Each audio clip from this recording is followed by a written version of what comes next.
ত্রিপুরায় দিনের পর দিন নেশায় শেষ হয়ে যাচ্ছে একাংশ যুবকের ভবিষ্যৎ। পুলিশ মাদক পাচারকারীদের বিরুদ্ধে অভিযান জারি রাখলেও মাদক পাচারকারীদের পাচার বাণিজ্য কিছুতেই বন্ধ হচ্ছে না। আগরতলা শহরের একাংশ চায়ের দোকান, হোটেল থেকে শুরু করে বিভিন্ন দোকানে ব্যবসার আড়ালে চলছে নেশার রমরমা।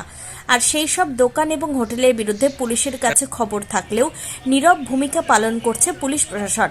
তাছাড়া আগরতলা শহরের একাংশ বিউটি পার্লার এবং স্পা সেন্টারের আড়ালে চলছে নেশা সেবন সহ সেক্স র্যাকেট।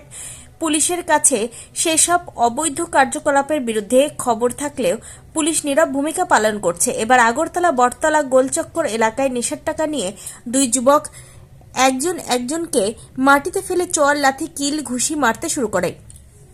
এই খবর দেখে স্থানীয় এলাকাবাসীরা পুলিশকে বহুবার ফোন করলেও পুলিশের কোনো সাড়া পাওয়া যায়নি। এরপর স্থানীয় এলাকাবাসীদের দুই নেশা সেবনকারী তামাশা দেখা ছাড়া আর কোনো উপায় ছিল না।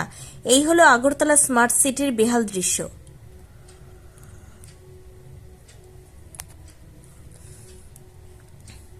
ত্রিপুরা থেকে বিক্রম কর্মকারের report, crime press, Bengal news.